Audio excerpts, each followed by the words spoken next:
Bismillahirrahmanirrahim. Assalamualaikum warahmatullahi wabarakatuh. Alhamdulillahi ala ihsanih wa syukru lahu ala taufiqihi wa amtinanih. Asyhadu an la ilaha illallah wahdahu la syarika lahu ta'ziman li sya'nih wa asyhadu anna Muhammadan abduhu wa rasuluhu da'ila ridwanih. Allahumma shalli alaihi wa ala alihi wa ashabihi wa ikhwanih. Hadirin hadirat yang dirahmati Allah Subhanahu wa taala, pada kesempatan yang bahagia ini kita akan mengambil faedah-faedah yang ditorehkan oleh para ulama dalam buku tafsir-tafsir mereka dari surat Thaha. Jadi surat Thaha itu surat nomor 20 dalam aturan surat yang dalam Al-Quran, tertib surat dalam Al-Quran. Adapun surat ini adalah surat Makkiyah, diturunkan sebelum Nabi Shallallahu Alaihi Wasallam berhijrah ke kota Madinah. Oleh karenanya datang hadis-hadis yang menunjukkan akan hal itu, seperti dari Ibnu Mas'ud radhiyallahu taala anhu, beliau pernah berkata, Bani Israil wal Kahfu wa Maryamu wa Thaha wal Anbiya hunna minal aitaqil uwal wa hunna min tiladi. Kata Ibnu Mas'ud, surat Bani Israil itu surat ke-17, surat Al-Kahfi surat ke-18, surat Maryam surat 19, surat Thaha surat 20, Al-Anbiya surat 21, semua termasuk dari surat-surat yang awal turun di kota Mekah. Wa hunna min tiladi, dan itu termasuk hafalanku sejak awal. Ini menunjukkan surat Thaha turun di kota Mekah sebelum Nabi berhijrah. Bahkan di antara sebab masuknya Islam Umar bin Khattab radhiyallahu taala anhu adalah karena mendengar isi dari surat Thaha. Dari Anas radhiyallahu anhu, beliau berkata, kharaja Umar mutaqallidan bis-sayf. Suatu hari Umar bin Khattab radhiyallahu anhu keluar sambil membawa pedangnya. Faqila lahu inna khanataka wa ukhtaka qad sabawa. Maka dikatakan kepada Umar, wahai Umar, sungguhnya iparmu dan juga saudarimu, adik perempuanmu telah keluar daripada tradisi nenek moyang, itu telah masuk Islam. Fa'atahuma Umar wa indahuma rajulun minal muhajirin yuqalu lahu Khabbab. Kemudian Umar pun marah. Umar pun segera datang kepada adik perempuannya di rumah. Adik perempuannya lagi sama suaminya, dan juga ada seorang laki dari kaum muhajirin namanya Khabbab. Wa kanu yaqra'una Thaha, dan mereka sedang membaca surat apa? Thaha. Tentu Umar mendengar. Umar mendengar mereka membaca surat Thaha. Faqala a'tuni alladhi 'indakum fa aqra'ahu. Berikanlah kepadaku lembaran-lembaran yang kalian sedang baca, aku ingin baca. Ya. Wa kana Umar yaqra'ul kutub, dan Umar adalah orang pandai membaca. Faqalat lahu ukhtuhu, maka saudarinya berkata, innaka rajizun, wahai Umar, engkau najis. Wala yamassuhu ilal mutahharun, dan tidak ada yang boleh menyentuh lembaran-lembaran Al-Qur'an kecuali orang yang suci. Faqum waqtasil aw tawadda, maka bangkitlah engkau dan pergilah dan mandilah atau berwudu. Faqama Umar fatawadda'a tsumma akhadha al-kitab. Maka Umar pun berdiri dan dia berwudu, kemudian dia mengambil lembaran tersebut. Faqara'a Thaha, kemudian dia baca surat Thaha. Ini menunjukkan di antara sebab masuk Islam umat adalah karena mendengar apa? Isi dari surat Thaha. Berarti surat ini surat yang agung. Pernah menyebabkan seorang yang mulia, yaitu Umar bin Khattab radhiyallahu anhu, terkenal kasar terhadap para sahabat, yang ditakuti oleh para sahabat dahulu, bengis terhadap Islam. Kemudian akhirnya masuk Islam gara-gara mendengar surat Thaha. Adapun Thaha, apa maknanya? Maka ada beberapa pendapat di kalangan para ulama makna Thaha, tetapi secara umum ada dua pendapat yang paling kuat. Pendapat pertama mengatakan bahwasanya Thaha maknanya dalam sebagian bahasa dari kabilah Arab, Thaha artinya ya rajul, itu artinya wahai sang lelaki. Ya, wahai sang lelaki. Thaha maknanya wahai sang lelaki. Ini pendapat pertama. Pendapat kedua, pendapat yang dipilih oleh banyak ulama, seperti dipilih oleh Abu Hayyan, kemudian Ibnu Qayyim Al-Qasimi As-Sa'di, Ibnu Ashur, Shinqiti rahimahumullah taala. Mereka mengatakan Thaha tidak ada maknanya, tetapi dia termasuk dari al-huruf al-muqatta'ah, huruf-huruf yang terpotong-potong yang didatangkan di awal surat, sama seperti alif lam mim, sama seperti alif lam ra. yang di mana huruf-huruf tersebut tidak dibaca sebagai satu suku kata, tetapi dibaca sebagai huruf. Contohnya alif lam mim tidak dibaca alam, tapi dibaca alif lam mim. Seperti Yasin tidak dibaca yas, tapi dibaca yasin. Alif lam ra juga dibaca alif lam ra, ya. Dan seterusnya. Ya, qaf, nun, ya. Di antaranya Toha. Oleh karenanya Toha tidak bermakna, tetapi dia seperti surat-surat yang lainnya dibuka dengan huruf-huruf hijaiyah yang muqatta'ah terputus-putus, dibaca per huruf bukan sebagai suku kata. Yang ini menunjukkan bahwasanya Al-Quran adalah mukjizat dari Allah Subhanahu wa taala, bukan karangan Muhammad sallallahu alaihi wasallam, karena Al-Quran turun dengan bahasa Arab yang bahasa Arab tersebut terdiri atas huruf-huruf hijaiyah, di antaranya alif lam mim, di antaranya alif lam mim ra, di antaranya alif lam mim sad, di antaranya kaf ha ya ain sad, di antaranya qaf, di antaranya nun, di antaranya yasin, di antaranya Toha. Yang kalian wahai orang-orang musyrikin, kalian mahir berbahasa Arab, kalian pandai berbahasa Arab, ya, namun kalian tidak bisa mendatangkan seperti Al-Quran. Seandainya Al-Quran ini karangan Muhammad sallallahu alaihi wasallam, kalian bisa tiru, karena potensi yang dimiliki oleh Muhammad dimiliki juga oleh kalian. Bahkan Muhammad tidak bisa baca, tidak bisa tulis. Potensi kalian untuk mengarang lebih besar daripada Muhammad SAW. Kalian sama-sama bisa bahasa Arab, kalian sama-sama bisa mengucapkan huruf-huruf hijaiyah. Bedanya Muhammad SAW tidak bisa baca, tidak bisa tulis. Kalian banyak di antara kalian bisa baca dan bisa tulis. Tetapi ternyata kalian tidak bisa mendatangkan semisal Al-Quran. Ini menunjukkan bahwasanya inilah titik mukjizat dari Al-Quran, turun dengan bahasa Arab, namun mereka tidak bisa mendatangkan semisal Al-Quran. Ini sering saya sampaikan dalam pengajian tentang hal ini. Oleh karenanya sering Allah Subhanahu wa taala menurunkan mukjizat pada suatu nabi berkaitan yang lagi booming tatkala itu di kaumnya. Contohnya nanti akan disebutkan Nabi Musa alaihissalam diutus di suatu kaum yang mereka sedang hebat-hebatan sihir. Ternyata Nabi Musa diberikan mukjizat yang mirip dengan sihir tapi bukan sihir, ya, bahkan asli, ya. Maka tongkatnya bisa berubah menjadi ular. Contohnya misalnya Nabi Isa alaihissalam diutus satu kaum yang mereka berbangga-bangga tentang ilmu kedokteran, ilmu penyembuhan. Ternyata Nabi Isa alaihissalam bukan dokter, tidak pernah belajar ilmu kedokteran, tahu-tahu bisa menyembuhkan orang buta, menyembuhkan penyakit kusta, bahkan orang yang meninggal bisa dihidupkan oleh Nabi Isa dengan izin Allah Subhanahu wa taala. Di antaranya Nabi Yusuf alaihissalam diutus di zaman di mana orang-orang semua pakar menafsirkan mimpi. Bahkan raja tatkala bermimpi dia tanya kepada anak buahnya, karena mereka pakar-pakar menafsirkan mimpi. Ternyata ada mimpi sang raja yang tidak bisa mereka tafsirkan, yang bisa hanya siapa? Nabi Yusuf alaihissalam. Ya, contohnya di antaranya Nabi Hud alaihissalam diutus kepada suatu kaum yang mereka sangat berbangga dengan kekuatan mereka, sampai mereka berkata, "Man asyaddu minna quwwah?" Siapa yang lebih kuat daripada kami? Ya, mereka diberikan kekuatan tubuh yang besar. Kaum Ad, ternyata Nabi Hud alaihissalam menantang mereka, "Fakiduni jami'an tsumma la tunzirun." Kalau kalian mau mengganggu aku, kumpulah kalian seluruhnya, bikin makar kepadaku dan jangan tunda-tunda. Inni tawakkaltu 'ala Allahi Rabbi wa Rabbikum. Sungguhnya aku bertawakal kepada Allah dan kepada Rabbku dan Rabb kalian. Ternyata mereka yang begitu kuat-kuat bersatu padu tidak bisa membuat makar kepada Nabi Hud alaihissalam. Allah berikan kekuatan yang luar biasa kepada Nabi Hud yang membuat mereka gentar untuk berani berbuat makar kepada Nabi Hud alaihissalam.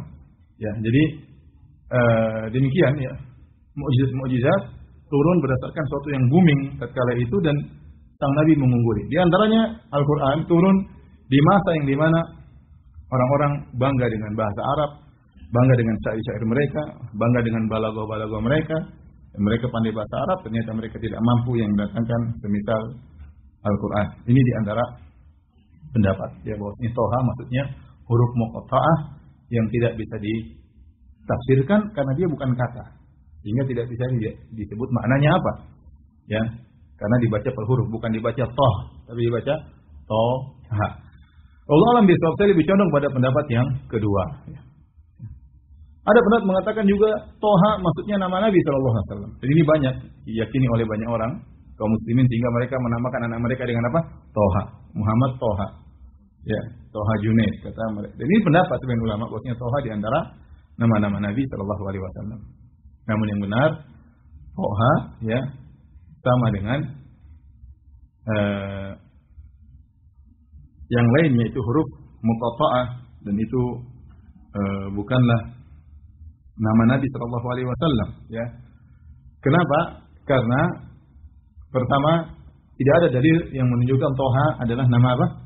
Nabi sallallahu alaihi wasallam. Tidak ada hadis yang sahih, enggak ada. Tidak ada hadis yang sahih menunjukkan Toha ya adalah termasuk nama Nabi sallallahu alaihi wasallam, dan kita tahu seluruh nama Nabi bermakna, ya.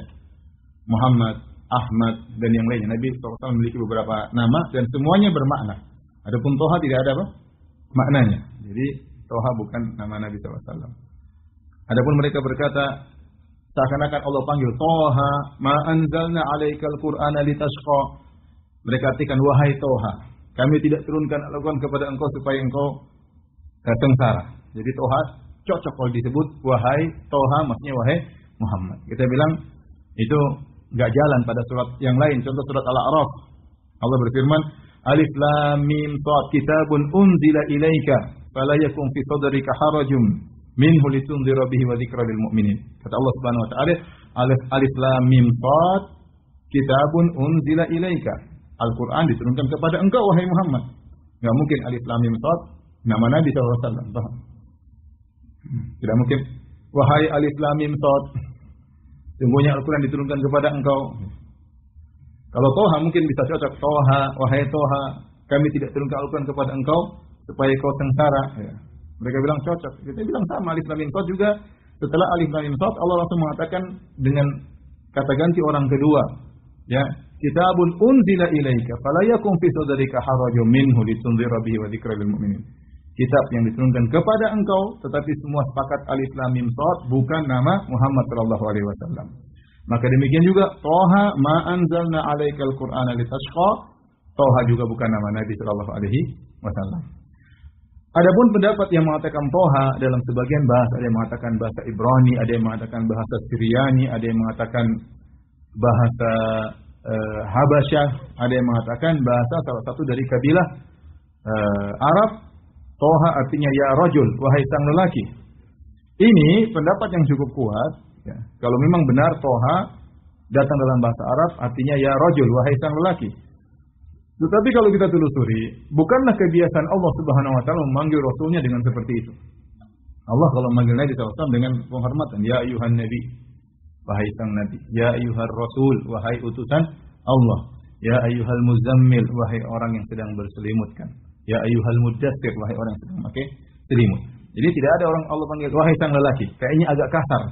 Dan itu bukan kebiasaan Allah kepada Nabi SAW. Meskipun pendapat ini dipilih oleh Ibnu Jarir At-Tabari, Imamul Mufassirin, ya, imamnya para ahli tafsir. Namun saya akan pendapat yang lebih tepat, Toha bukanlah nama Nabi, tetapi Toha adalah huruf yang terputus. Paham sampai di sini? Yakin paham? Baik. Surat Toha, ya, namanya adalah Toha. Namanya surat Toha. Sebagian ulama menamakan surat Toha dengan nama yang lain. Contohnya, As-Suyuti dalam kitabnya Itqan menukil dari Sakhawi dalam kitabnya Jamalul Qurra bahwasanya surat Toha dinamakan dengan surat Al-Kalim. Al-Kalim artinya dari sifat Nabi Musa. Al-Kalim artinya orang yang diajak bicara oleh Allah. Orang yang diajak bicara oleh Allah. Makanya Musa diberi gelar alaihissalam dengan Kalimullah. Itu Nabi yang diajak berbicara langsung oleh siapa? Allah Subhanahu wa ta'ala. Tanpa melalui perantara malaikat. Maka Nabi Musa alaihissalam diberi gelar dengan Kalimullah. Ya. Sehingga sebagian ulama seperti Sakhawi mengatakan nama surat ini selain surat Toha disebut dengan surat Al-Kalim. Demikian juga dalam kitab Al-Kamil karangan Al-Huzali dia mengatakan surat Toha disebut juga dengan surat Musa. Kita tahu ada surat Yusuf, ada surat Nuh, ada surat Ibrahim. Ini namanya surat apa? Musa. Kenapa disebut surat Musa? Padahal Nabi Musa disebutkan dalam banyak surat. Dalam surat Al-A'raf ada kisah Nabi Musa. Ya, dalam surat Ibrahim ada kisah Nabi Musa. Dalam surat banyak surat. Ya, Syu'ara juga disebut kisah Nabi Musa. Dalam surat Al-Qasas juga disebut kisah Nabi Musa. Dalam surat Taha juga disebutkan kisah Nabi Musa. Kenapa surat ini spesial disebut dengan surat Musa? Jawabannya karena hampir seluruh isi surat isinya tentang kisah Nabi Musa. Yang kedua, disebutkan dari awal Nabi Musa lahir sampai akhirnya Fir'aun tenggelam, kemudian Nabi Musa alaihissalam setelah itu kemudian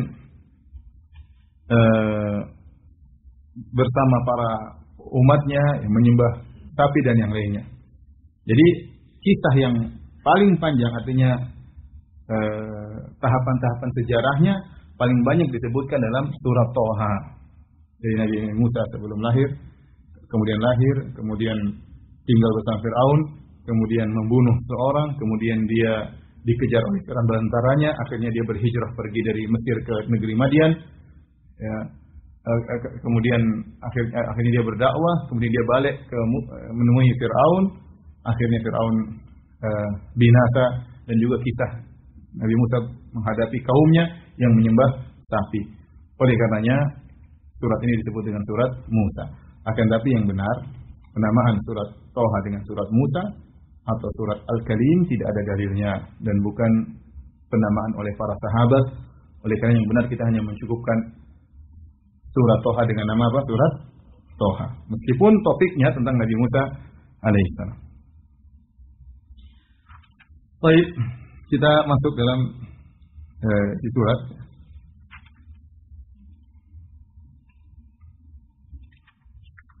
Ibnu Taimiyah rahimahullah dalam kitabnya Nubuwat mengatakan nabi yang paling banyak diulang-ulang dalam Al-Qur'an Nabi Musa, kisah Nabi Musa. Dalam banyak surat disebutkan kisah Nabi Musa. Disebutkan di surat Al-A'raf, kemudian surat Ibrahim, kemudian di antaranya surat Thaha ya, nanti dan banyak Syu'ara ya, dan yang lainnya ya. Bahkan sampai di juz 30 juga ya, surat An-Nazi'at. Jadi paling banyak nabi yang paling banyak diulang-ulang penyebutannya dalam Al-Qur'an Nabi Musa alaihissalam. Kenapa di antara hikmahnya kata Ibnu Taimiyah rahimahullah dalam kitabnya Nubuwat? Karena yang dihadapi oleh Nabi Musa adalah Fir'aun yang dia mengingkari adanya Tuhan. Yang dia mengingkari adanya Tuhan ya. Sementara nabi-nabi yang lain biasanya menghadapi satu kaum yang mereka meyakini adanya Tuhan, tapi mereka tidak meyakini adanya hari kebangkitan misalnya ya. Atau mereka tidak mengakui kenabian sang nabi, tapi mereka mengakui adanya Tuhan ya. Ya. Seperti Nabi Muhammad SAW ya, pengikutnya atau kaum Quraisy mengakui adanya Tuhan, tapi tidak mengakui hari kiamat, tidak mengakui kenabian Nabi Muhammad SAW ya.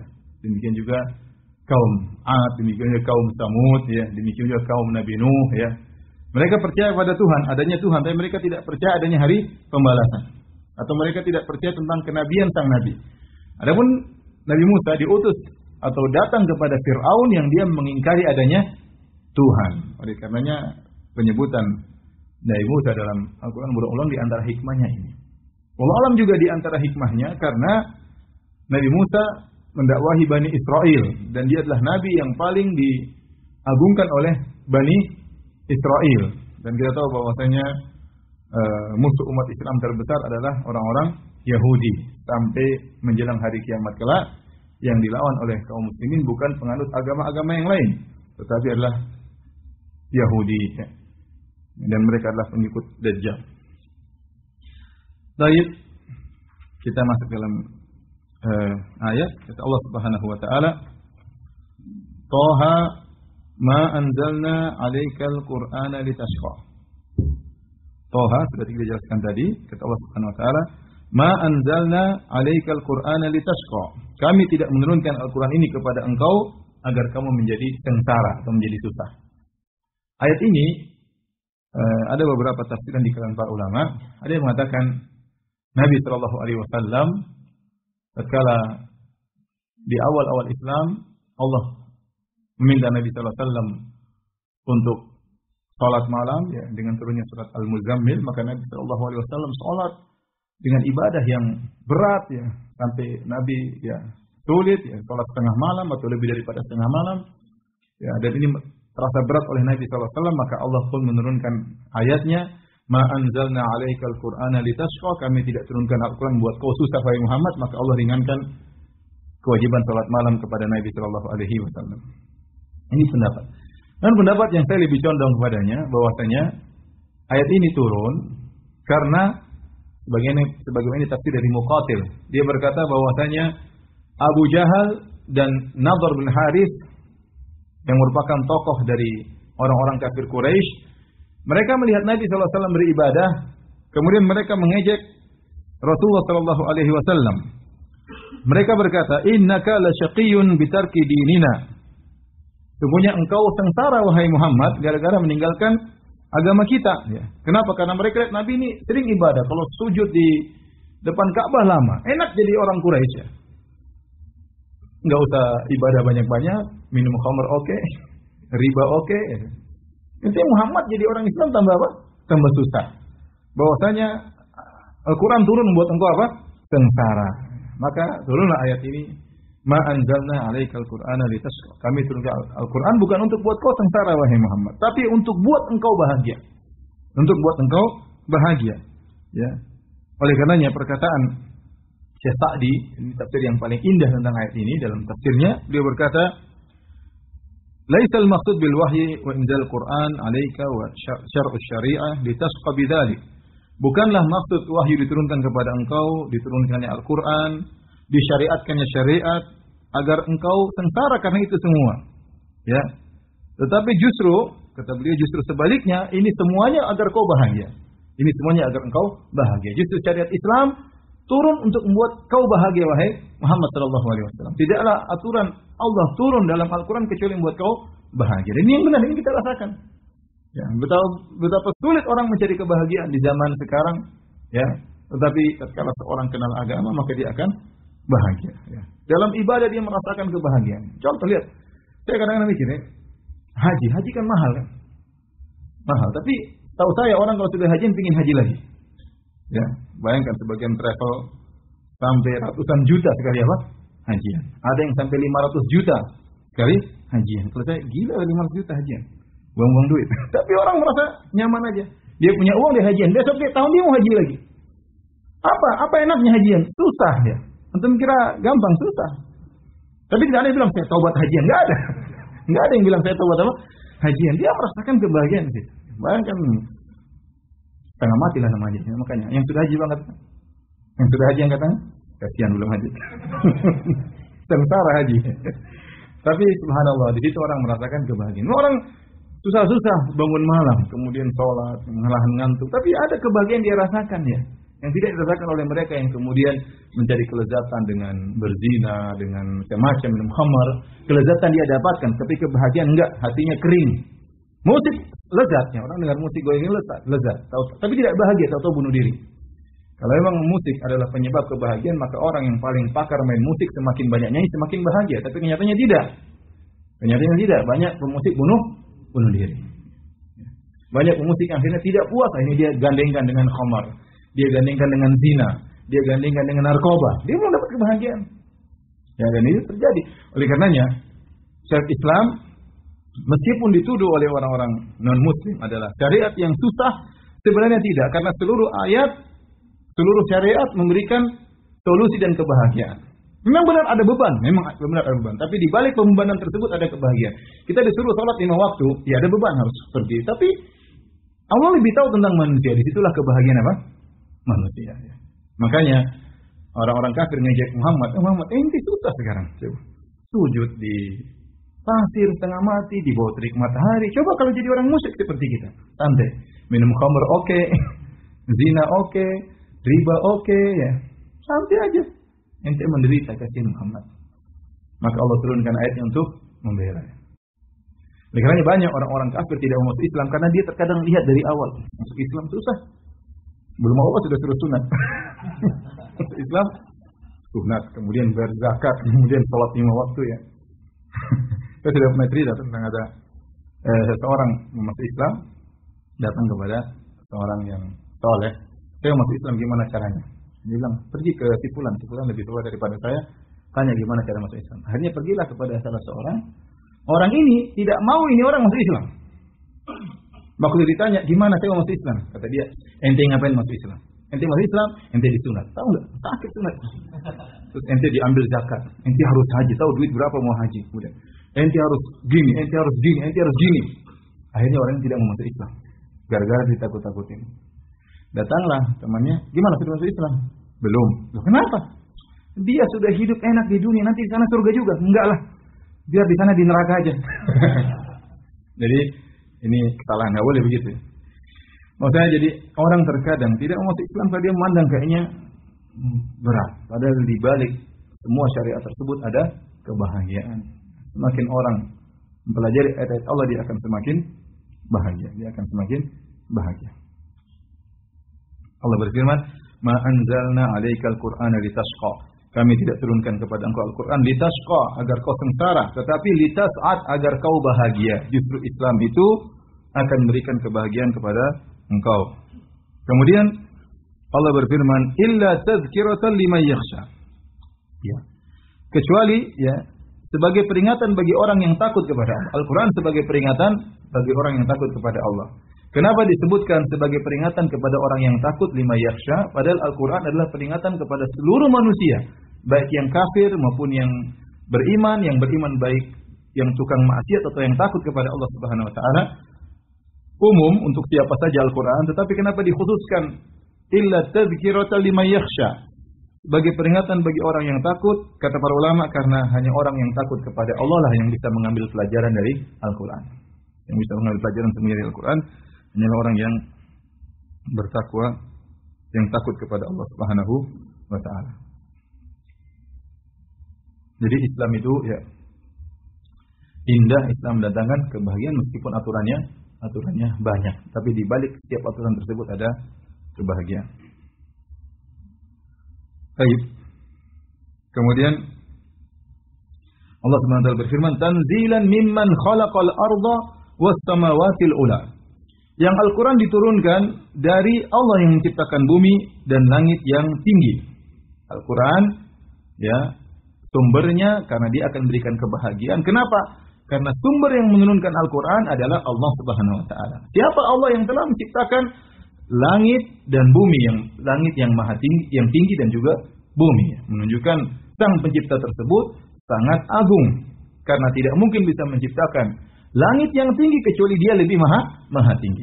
Dia lebih maha tinggi daripada seluruh makhluknya. Allah menyebutkan was-samawatil ula, yang telah menciptakan langit yang tinggi, berarti sang pencipta lebih tinggi daripada ciptaannya. Kemudian kata Allah Subhanahu wa taala, "Ar-Rahmanu 'alal 'arsy istawa." Dan Ar-Rahman beristiwa di atas arsy-Nya. Dan arsy ya tentunya adalah makhluk Allah Subhanahu wa taala yang paling besar, makhluk Allah yang paling besar, namun kita tidak bisa melihat. Yang bisa kita lihat sekarang makhluk yang paling besar adalah langit ya. Langit adalah makhluk yang paling besar yang terlihat sekarang. Dalam langit banyak sekali benda-benda langit. Dalam langit ada matahari, ada galaksi, ada rembulan, ada bintang-bintang, ada meteor-meteor, ada bumi, semuanya dalam langit. Berarti langit adalah makhluk yang terbesar. Ternyata di balik langit ada yang lebih besar daripada langit, itu kursi. Kata Allah, "Wasi'a kursiyyuhu samawati wal ardh." Semuanya kursi Allah meliputi langit dan bumi. Ya, masih besar kursi Allah daripada langit dan bumi. Ternyata setelah kursi Allah ada yang lebih besar lagi, yaitu arsy Allah Subhanahu wa taala. Arsy Allah Subhanahu wa taala. Maka disebut dalam riwayat, tidaklah langit dan bumi diletakkan dibandingkan dengan kursi kecuali seperti cincin diletakkan di padang pasir. Kursinya padang pasir, langit dan bumi cuma hanya apa?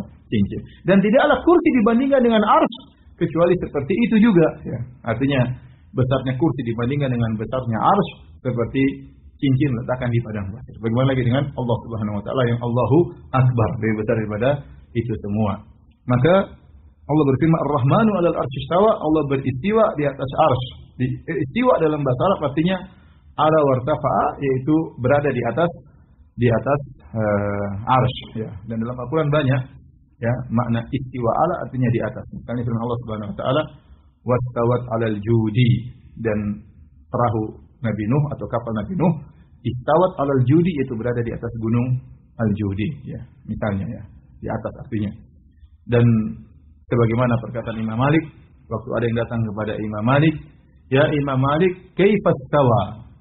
Ar-Rahmanu 'alal 'arsy istawa, kaifa istawa?" Allah berfirman, Allah beristiwa di atas arsy.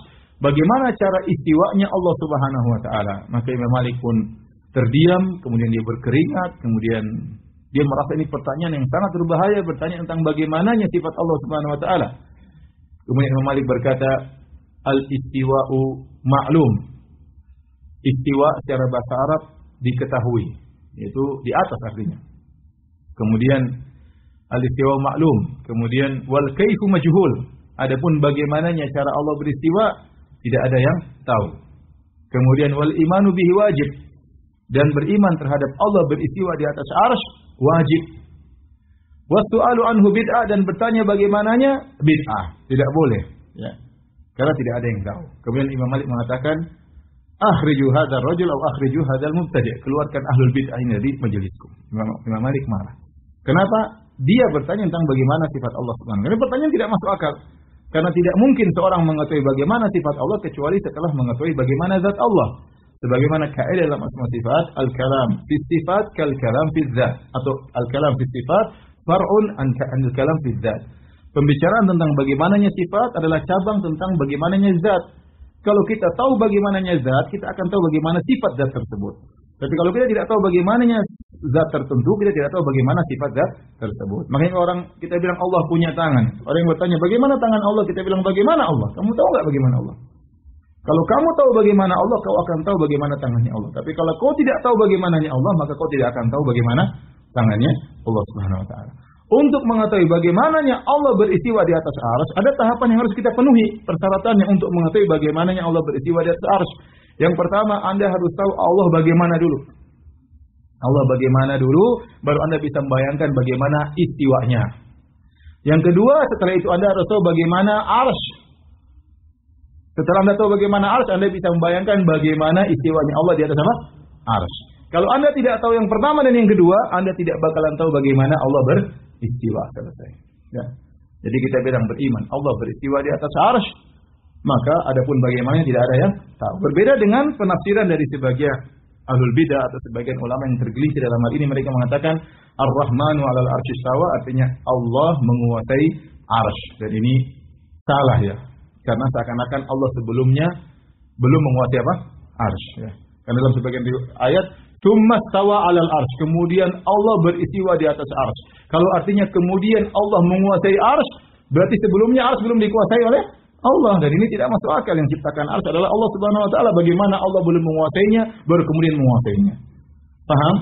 Jadi yang benar, Allah beristiwa di atas arsy, artinya Allah ada di atas arsy, ya. Adapun bagaimananya tidak ada yang tahu. Otak kita sangat rendah, banyak hal yang tidak kita ketahui. Jangan kalau akal kita tidak bisa nangkap, akhirnya kita tolak ayat tersebut atau kita takwilkan ayat tersebut dengan pentakwilan yang mengakibatkan perendahan kepada Allah Subhanahu wa taala. Contohnya tadi menafsirkan istiwa dengan istilah menguasai.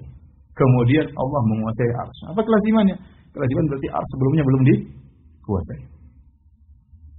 Ini pembahasan dalam asma sifat banyak yang saya singgung sedikit. Sebenarnya banyak yang bisa disampaikan, perlu pengajian khusus. Tapi suatu saat mungkin kita akan bahas. Intinya kata Allah Subhanahu wa taala Ar-Rahmanu 'alal arsy istawa. Allah beristiwa di atas arsy. Kemudian kata Allah Subhanahu wa taala, lahu ma fis samawati wa ma fil ardi wa ma bainahuma wa ma tahta tsara. Sungguhnya milik Allah sajalah apa yang di langit dan apa yang di bumi dan apa yang di antara keduanya, wa ma tahta tsara, dan apa yang ada di bawah tanah, ya. Jadi kaitannya ayat ini dengan ayat sebelumnya. Jadi maksudnya kita harus tahu apa kaitan ayat setelahnya dengan ayat sebelumnya. Intinya Allah ingin menjelaskan, wahai Muhammad, aku turunkan Al-Quran kepada engkau bukan untuk menjadi sengsara. Tapi Al-Quran aku turunkan kepada engkau agar engkau bahagia. Tahukah kau siapa yang turunkan Al-Quran ini? Al-Quran adalah yang menurunkannya adalah pencipta langit dan bumi, yang berada di atas arsy. Lahu ma fis samawati wa fil ard, yang dia menguasai segalanya. Dia mengetahui apa yang menguasai, ya, apa yang di langit dan apa yang di bumi. Wa ma bainahuma, dan apa yang ada di antara langit dan antara di bumi. Apa yang di langit kita nggak tahu apa. Banyak sekali makhluk yang ada di langit. Kita baru melihat langit dunia. Langit kedua kita nggak tahu isinya apa. Langit ketiga kita nggak tahu isinya apa. Sampai langit ketujuh. Ya, langit pertama yang kita lihat saja sudah benar-benar membuat kita kagum dengan ciptaan Allah Subhanahu wa taala. Kata Allah, lahu ma fis samawati. Bagi Allah, milik Allah semua yang ada di langit. Wa ma fil ard, dan seluruh yang ada di bumi. Banyak sekali yang ada di bumi ini, banyak sekali. Ada di bumi, di hutan-hutan, di lautan, di dasar laut, semuanya di bumi. Ya. Wa ma bainahuma, dan apa yang ada di antara langit dan bumi. Mungkin ada benda-benda apakah. Semuanya milik Allah Subhanahu wa taala. Kemudian kata Allah, wa ma tahta tsara, dan demikian juga apa yang di dalam bumi. Ya, astara itu dia mengatakan tanah yang basah, Tanah yang di atas ini kering, di bawahnya ada yang basah. Di bawah itu semua dengan berbagai macam benda-benda yang ada di dalam bumi dan perut bumi, semuanya milik siapa? Milik Allah Subhanahu wa taala. Itulah zat yang telah menurunkan Al-Qur'an. Enggak mungkin zat seperti ini menurunkan Al-Qur'an buat kau sengsara wahai Muhammad. Engkau salah satu dari ciptaan Allah. Ya, Allah yang lebih tahu tentang kita daripada kita sendiri. Sehingga Allah lebih tahu mana yang bisa membahagiakan ciptaannya. Ya, karena Allah yang meng-create kita. Allah lebih tahu tentang sifat-sifat kita daripada kita sendiri. Baik. Kata Allah Subhanahu wa taala, "Lahu ma fis samawat." Hanya milik Allah. Di sini didahulukan lahu. Ya, harusnya kalau secara bahasa Arab, ma fis samawati ma fil ardi wa ma bainahuma wa ma tahta as-sara lahu. Ya. Kalau bahasa Arab urutan yang sebenarnya begini. Apa yang di langit, apa yang di bumi, dan apa yang di antara keduanya, apa yang di dalam perut bumi, milik Allah. Harusnya begitu. Lahunya diakhirkan, milik Allah. Tetapi dalam metode bahasa Arab, tatkala khabar didahulukan, predikat didahulukan, ya, maka menunjukkan kekhususan. Sehingga dikatakan milik Allah lah. Apa yang di langit dan apa yang di bumi, apa yang ada di antara keduanya, dan apa yang berada di bawah perut bumi, semua ini hanya milik siapa? Milik Allah. Gak ada milik selain Allah Subhanahu wa taala. Kenapa? Karena Allah menciptakan alam semesta sendirian. Tidak ada yang membantu Allah Subhanahu wa taala. Allah tidak pernah memberikan sebagian daerahnya untuk makhluk. Ya, Allah tidak memberikan hak otonomi kepada siapapun. Semua alam semesta ini hanyalah milik Allah Subhanahu wa taala. Maka Allah berkata, "Wa in tajhar bil qauli fa innahu ya'lamu sirra wa akhfa." Kalau engkau menjaharkan, itu mengeraskan ucapanmu bil qauli fa innahu ya'lamu sirra wa akhfa, sungguhnya Allah mengetahui apa yang disembunyikan, wa akhfa, dan apa yang lebih disembunyikan lagi. Asir maksudnya rahasia, ya, atau ucapan yang pelan, ya. Akhfa apa yang lebih rahasia daripada itu. Apa kaitannya ayat ini dengan ayat sebelumnya?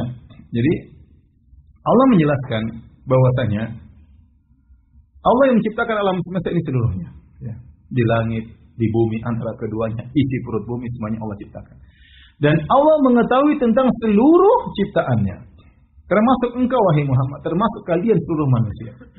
Karena kalian semua adalah ciptaan Allah. Kalian bisik-bisik pun Allah tahu apa yang kalian bisikkan. Apa yang kalian sembunyikan dalam dada kalian, Allah pun tahu. Karena kalian ciptaan siapa? Allah Subhanahu wa taala. Ini berbeda dengan makhluk. Makhluk terkadang menguasai banyak hal, tapi dia tidak mengerti tentang apa yang terjadi pada kekuasaannya. Contoh raja. Ya.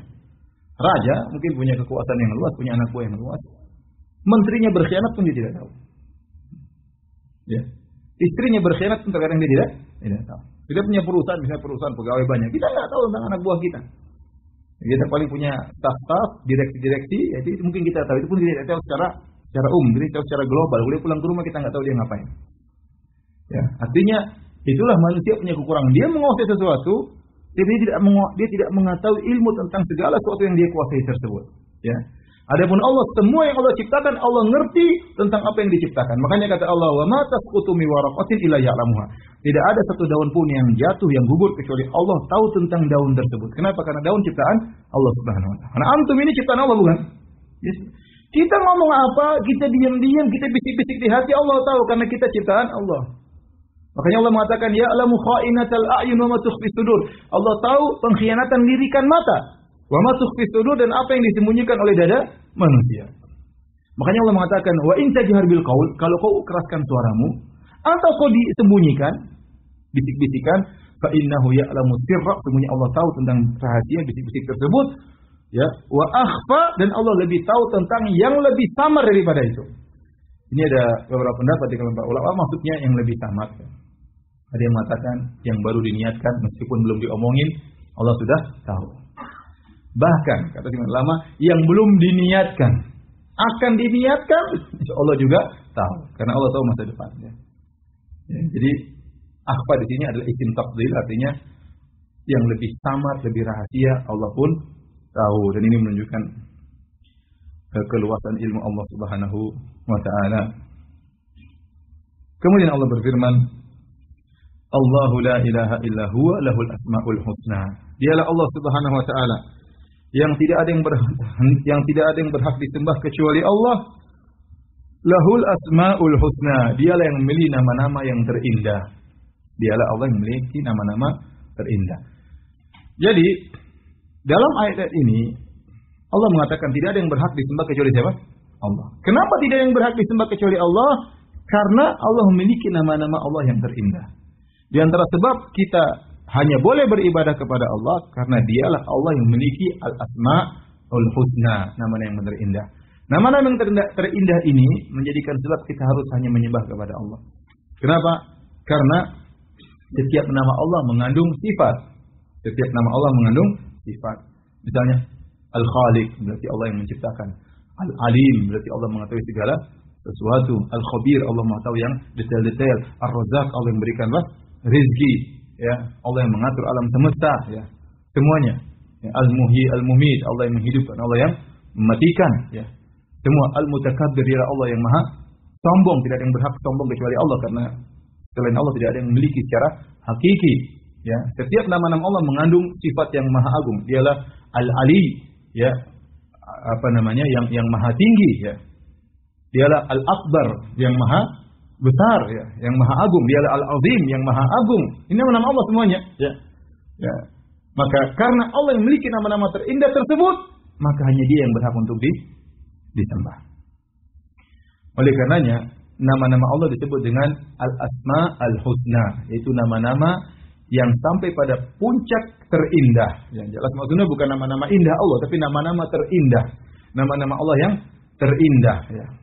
Nama-nama Allah yang terindah. Kata para ulama, di antara keindahan nama Allah Subhanahu wa taala yaitu pertama, setiap nama Allah menunjukkan atas pujian. Bahwasanya dengan nama-nama tersebut Allah dipuji. Al-Ghafur yang Maha menerima taubat, At-Tawwab yang Al-Ghafur yang Maha mengampuni, At-Tawwab yang Maha menerima taubat, Ar-Razzaq, ya, Al-Khabir. Semua nama-nama Allah itu menunjukkan pujian kepada Allah Subhanahu wa taala. Di antara keindahan nama Allah Subhanahu wa taala. Di antara keindahan nama Allah hanya bukan sekedar nama, tapi dia mengandung makna. Dia mengandung makna. Tadi Al-Ghafur bukan sekedar Ghafur, tapi Ghafur memiliki sifat Ghufran atau sifat maghfirah. Ya. Ya, seperti itu. Seperti Al-Alim mengandung sifat Al-Ilm yang sangat luas. Seperti Al-Khaliq Maha Pencipta mengandung makna Al-Khalq yaitu penciptaan.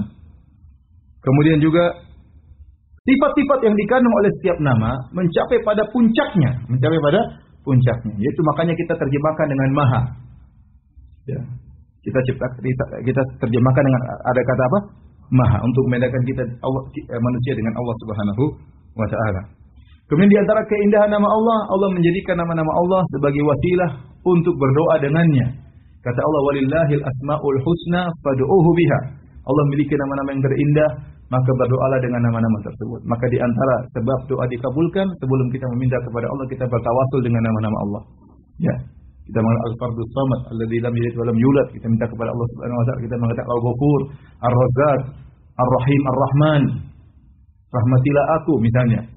Ar-Razzaq, Maha pemberi rezeki, ampunilah dosaku. At-Tawwab, wahai penerima taubat, terimalah taubatku. Ya Ghaffar, firli, wahai Maha Pengampun, ampunilah dosa-dosaku. Setiap itu, ya, kita berdoa dengan bertawasul dengan nama-nama Allah Subhanahu wa taala. Kemudian di antara keindahan nama-nama Allah, seorang yang mempelajari nama-nama Allah semakin cinta kepada Allah Subhanahu wa taala. Ini berbeda dengan nama-nama yang ada pada makhluk, pada manusia contohnya. Terkadang nama manusia tidak ada maknanya. Ya. Contohnya siapa? Piranda. Entah maknanya apa, enggak tahu.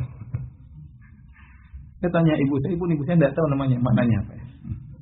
Terkadang namanya misalnya apa gitu. Itu maknanya apa? Enggak, ini gabungan dari nama bapak dan nama ibu dipotong setengah gabungannya. Tidak ada maknanya. Contoh, maksudnya banyak nama-nama yang tidak ada maknanya. Sekedar didengar enak ya. Didengar keren. Maknanya wallah alam enggak tahu. Ya. Misalnya apa? Yang keren tapi enggak ada maknanya. Ya. Ada. Coba nama untuk ada yang keren-keren enggak? Ada yang enggak ada namanya, ada enggak? Kan banyak kan? Coba. Siapa? Hah? Hah? Contohnya siapa?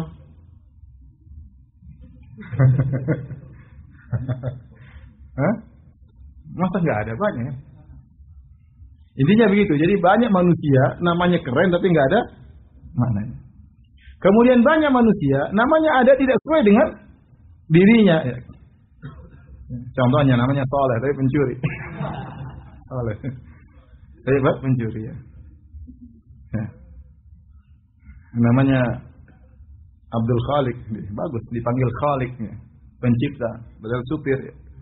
Mana supir pencipta ya? Jadi banyak orang namanya sesuatu tidak sesuai dengan namanya. Sesuatu tidak sesuai dengan namanya. Kemudian yang ketiga, kalaupun dia memiliki sifat tersebut, soleh, ternyata orang soleh, atau ternyata dia muhsin, muhsin artinya baik. Ya. Allah juga di antara namanya al-muhsin. Ada orang manusia namanya muhsin, dia baik, tapi kebaikannya pun tidak seperti kebaikan Allah Subhanahu wa taala. Ada orang mungkin namanya rahim, tetapi rahmat dia, kasih sayang dia tidak seperti kasih sayang Allah Subhanahu wa taala. Jadi dan ada orang namanya tidak sesuai dengan hakikatnya. Ya. Seperti namanya raja di raja, raja para raja, Malikul Muluk, rajanya para raja. Dipanggil diberi gelar dengan rajanya para raja. Raja para raja gimana? Dia raja apa? Enggak punya apa-apa ya. Jadi dia saja raja terkadang tidak menguasai rakyatnya, apalagi menguasai kerajaan-kerajaan yang di dunia sekarang tidak ada rajanya para raja. Mana? Siapa rajanya para raja? Enggak ada. Amerika siapa? Donald Trump. Mau dimakzul. Itu rajanya para raja. Dia enggak bisa berbuat apa-apa mau dimakzul. Sunda Empire. Sama King of the King. Wah, enggak ada di dunia, enggak ada rajanya para raja, enggak ada. Siapa rajanya para raja? Enggak ada. Nama bohong itu. Itu nama isinya apa? Kebohongan. Nah, rajanya para raja siapa? Nah, dia paling menguasai kerajaan, menguasai daerahnya sendiri-sendiri. Raja Saudi pun hanya menguasai Saudi. Ya, adapun raja menguasai seluruhnya, dunia enggak ada. Rajanya para raja tidak ada ya. Apalagi di akhirat ya. Kata Allah, limanil mulkul yaum, ya. Milik siapa kerajaan pada hari ini? Tidak ada yang bisa jawab. Lillahil wahidil qahar, hanya milik Allah yang Maha Esa dan Maha Kuasa. Semua orang dibangkitkan pada hari kiamat tidak ada atributnya. Ya. Bangkit dalam kondisi tidak berpakaian, belum disunat, buhman, tidak bawa apa-apa, tanpa alas kaki. Mau raja, ya raja aja begitu, apalagi cuma jenderal ya. Ya. Apalagi cuma yang lainnya. Baik. Jadi itulah al-asma'u al-husna. Al-asma' al-husna itu nama-nama Allah yang mencapai puncak keindahan nama-nama tersebut. Setelah itu Allah masuk dalam kisah Nabi Musa alaihissalam. Ya. Apa kaitannya dengan ayat sebelumnya? Ya. Allah ingin menekankan kepada Rasulullah, ya Rasulullah, kami turunkan Al-Quran kepada engkau bukan untuk sengsara. Memang kelihatannya terkadang sulit menjalankannya, tapi di ujung daripada itu adalah kebahagiaan. Contohnya adalah Nabi Musa alaihissalam. Nabi Musa dia mengalami ujian-ujian, tetapi ujungnya adalah kebahagiaan. Ujungnya Fir'aun balantaranya binasa dan Allah berikan perhatian luar biasa kepada Nabi Musa. Apalagi surat ini turunkan di Mekah, yang Nabi SAW dalam kondisi sulit. Ya, Nabi baru menyusun kekuatan setelah berhijrah ke kota Madinah. Tapi selama di Mekah tertindas, diintimidasi dan yang lainnya ya, diintimidasi dan yang lainnya. Baik, kita masuk dalam kisah Nabi Musa. Dan ini isyarat ya, kata Al-Baydawi, saya kembali kepada ayat pertama, kata Allah, "Ma anzalna 'alaikal Qur'ana litashqa." Tatkala Abu Jahal dan Nadhr bin Harith mengejek Rasulullah, "Ya Rasulullah, ente ngapain Muhammad, ente ibadah setengah mati. Ente sengsara setelah meninggalkan agama kami." Ya. Maka kata Allah, kami turunkan Al-Quran bukan untuk membuat engkau sengsara. Isyarat kata Al-Baydawi, fihi ta'ridun bi annahumul asqiya. Di sini ada isyarat justru mereka lah, yaitu Abu Jahal, Nadhr bin Harith dan teman-temannya, mereka lah yang sengsara. Justru orang-orang yang jauh dari Islam, mereka lah yang sengsara. Ya. Mereka yang sengsara. Lihat, betapa banyak orang masuk Islam. Antum mau lihat orang yang murtad, hampir tidak ada sedikit. Ya, hampir sedikit karena itu mungkin karena belum menjalankan agama dengan baik, tidak mengerti tentang agama, dibodoh-bodohin akhirnya murtad. Tapi lihat yang masuk Islam, kenapa mereka rela masuk Islam, rela meninggalkan keluarga, rela dimusuhi oleh keluarga, rela meninggalkan dunia? Kenapa? Karena mereka tahu ada kebahagiaan. Enggak mungkin mereka meninggalkan kenikmatan dunia hanya untuk mencari sesuatu yang tidak jelas. Menunjukkan bahwasanya mereka semua merasakan apa? Kebahagiaan. Justru orang-orang yang bertahan dalam agama selain Islam, mereka lah ya sengsara. Mereka yang sengsara. Baik, kita masuk dalam kisah Nabi Musa. Kata Allah Subhanahu wa taala, hal ataka haditsu Musa. Apakah telah sampai kepadamu kisah Nabi Musa alaihissalam? Kemudian kata Allah Subhanahu wa taala, idh ra'a naran faqala li ahlihim kutu inni anastu nara. Di sini dalam kisah Nabi Musa, Allah menjelaskan bagaimana Allah perhatian kepada Nabi Musa. Allah perhatian banget sama Nabi Musa.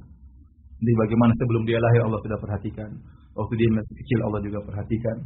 Setelah dia dewasa Allah perhatikan. Setelah berhadapan dengan Fir'aun Allah perhatikan. Terus Allah perhatikan Nabi Musa. Padahal dia Nabi Musa alaihissalam. Sementara engkau wahai Muhammad, engkau lebih agung daripada Nabi Musa. Bagaimana Allah tidak perhatian sama engkau? Karena ini ingat, ini konteks surat ini turun di awal Islam. Di mana Nabi dihina, di mana Nabi dimusuhi oleh kerabat dekatnya, dimusuhi oleh pamannya Abu Lahab, dimusuhi oleh kaum Quraisy yang seharusnya kaum tersebut membantu Nabi karena itu sukunya Nabi ternyata malah menghina Nabi sallallahu alaihi wasallam. Nabi melihat bagaimana sahabat-sahabatnya disiksa, bagaimana sahabatnya dibunuh ya. Ini namanya manusia, maka perlu dikuatkan oleh Allah Subhanahu wa taala. Nabi sedih ya. Nabi sedih tatkala kerabatnya tidak beriman kepada Allah Subhanahu wa taala. Nabi sedih tatkala dikata-katain oleh mereka dengan tuduhan orang gila, kemudian penyihir dan yang lainnya ya. Tapi Allah berkata, "Wala qad na'lamu annaka yadhiqu sadruka bima yaqulun." Sungguh kami tahu dadamu sempit wahai Rasulullah akibat tuduhan-tuduhan mereka. Maka di antara hal yang membuat Nabi bisa tegar adalah Allah kisahkan tentang kisah-kisah Nabi terdahulu ya. Ya. Kata Allah, "Wa kullan naqussu 'alaika min amba'ir rusuli ma nusabbitu bihi fu'adak." Dan kami kisahkan kepada engkau wahai Muhammad kisah-kisah para rasul yang membuat dadamu tegar. Dan ini surat turun waktu Nabi masih di Mekah, di mana kaum muslimin dalam kondisi terintimidasi. Maka Allah sebutkan di antaranya kisah Nabi Musa alaihissalam. Agar Rasulullah SAW tahu ini Nabi Musa Allah perhatikan. Allah tidak pernah meninggalkan Nabi Musa sama sekali. Sadar atau tidak sadar, bahkan waktu Nabi Musa masih belum lahir, tatkala lahir tidak tahu apa-apa, Allah sudah perhatian terhadap Nabi Musa. Dan engkau wahai Muhammad lebih agung daripada Nabi Musa alaihissalam. Tentu perhatian Allah akan lebih besar kepada engkau. Baik. Kita kisahkan Nabi Musa, kata Allah, hal ataka haditsu Musa. Apakah telah sampai kepada engkau wahai Muhammad tentang kisah Nabi Musa alaihissalam?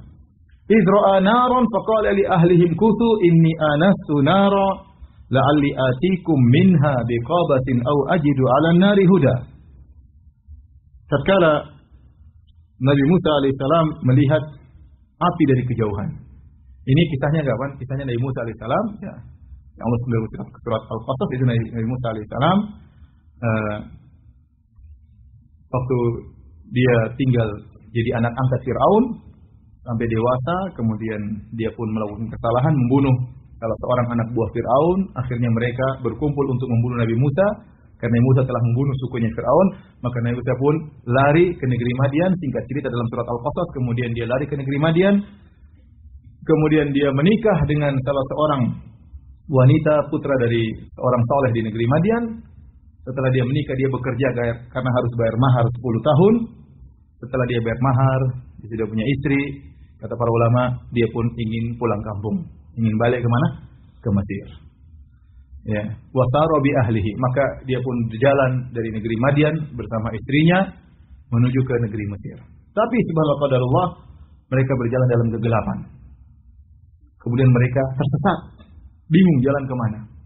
Jalan sama istrinya, kemudian tiba-tiba bingung karena gelap, bingung ke arah mana, tersesat, ya, menuju ke Mesir enggak sampai-sampai, ya, tiba-tiba idro'a naron, tiba-tiba dia melihat api dari kejauhan. Ini tak kita sebut cahaya Allah Subhanahu wa taala. Idro'a naron, maka dia melihat api. Faqala li ahlihim kutu inni anastu nara. Maka dia berkata kepada istrinya, kepada keluarganya, ya, tenanglah engkau di sini, jangan kemana-mana. Ini anas sunar. Aku merasakan ada api di sana. Aku melihat dari kejauhan ada api. Buat apa kau diam di sini wahai istriku? La'alli atikum minha biqabatin au ajidu 'alan nari huda. Saya ingin ke sana. Ada dua tujuan. Yang pertama saya ingin mengambil syu'latan minan nar, yaitu sebuah yaitu obor misalnya kayu yang dibakar, ya. Au ajidu 'alan nari huda, atau dengan api tersebut kita bisa mengetahui jalan menuju ke Mesir. Atau mungkin kita bisa bertanya kepada orang yang menyalakan api tersebut, kemana ada jalan ke Mesir. Ini tujuan Nabi Musa alaihissalam. Disebut Nabi Musa keluar sama istrinya dalam lailatin mudlimatin baridah, yaitu dalam kondisi malam yang gelap gulita dan dingin. Berjalan menuju ke Mesir. Kemudian melihat api dari kejauhan, Nabi Musa berkata, ya umkutu, diamlah wahai istriku di sini, ya aku akan mengambil api. Dalam ayat yang lain, la'allakum tastalun, semoga kalian bisa hangat dengan api tersebut. Dan ini dalil bahwasanya Nabi Musa sayang sama istrinya. Sayang sama apa? Istrinya. Dia bilang, tunggu sebentar, saya carikan api untuk menghangatkanmu ya. Nah, kita pun demikian, kalau istri kedinginan kasih selimut ya. Kalau istri nggak mau selimut berarti butuh antum yang menghangatkan. Nah, jadi begitu, istri sudah kedinginan kita cuekin aja. Jangan ya. Berarti harus perhatian. Sabar ya sayang. Abi mau ngambil api dulu ya. Gitu. Jangan sayang, tolong belikan bang. Abi tunggu sini, saya yang belikan ya. Jangan. Saya yang suruh tunggu, kita yang belikan buat istri kita. Bukan kita malah santai, istri kita suruh kerja ngelayani apa? Kita ya. Ada saatnya istri bekerja buat kita, ada saatnya kita bekerja untuk istri. Ya, Nabi Musa alaihissalam yang kuat dan gagah perkasa ya. Kalau mukul orang langsung mati, itu sama istrinya apa? Lembut ya. Antum yang setengah kuat, setengah mampu, kekuatannya pun dipertanyakan, terus ngapain kasar-kasar sama istri? Ya, Nabi Musa, tuh, diam istriku, tunggu di sini, saya mau cari apa? Mau cari api. Makanya perkataan indah dari Muawiyah radhiyallahu taala anhu dinukil oleh Ibnu Hajar Fathul Bari tentang para wanita, kata Muawiyah radhiyallahu anhu, yaglibnal kiram wa yagliduhunna li'am. Para istri itu menguasai suami-suami yang baik dan dikuasai oleh suami-suami yang buruk. Saya ulangi. Ini pembicaraan bukan buat ibu-ibu, buat bapak-bapak ya. Para istri itu yaglibna al-kiram, mereka menguasai suami-suami mereka yang baik. Wa yaglibuhunna al-li'am, dan mereka dikuasai oleh suami-suami yang buruk. Jadi kalau antum ngalah kepada istri antum, dikuasai oleh istri antum, bukan berarti antum apa? Buruk, bukan berarti antum rendah ya. Betapa banyak kita baca sifat para salafus saleh, mereka mengalah kepada istri mereka. Terutama kalau tentang Nabi sallallahu alaihi wasallam. Nabi sallallahu alaihi wasallam bermuamalah dengan istri-istrinya. Kalau kita baca, bukan seperti dia seorang nabi, tapi dia sebagai seorang suami. Oleh karena terkadang istrinya angkat suara, Nabi sabar. Kalau kita bermuamalah, saya bermuamalah sama istri saya sebagai ustaz, kurang ajar kan? Murid saya nggak ada yang berangkat suara.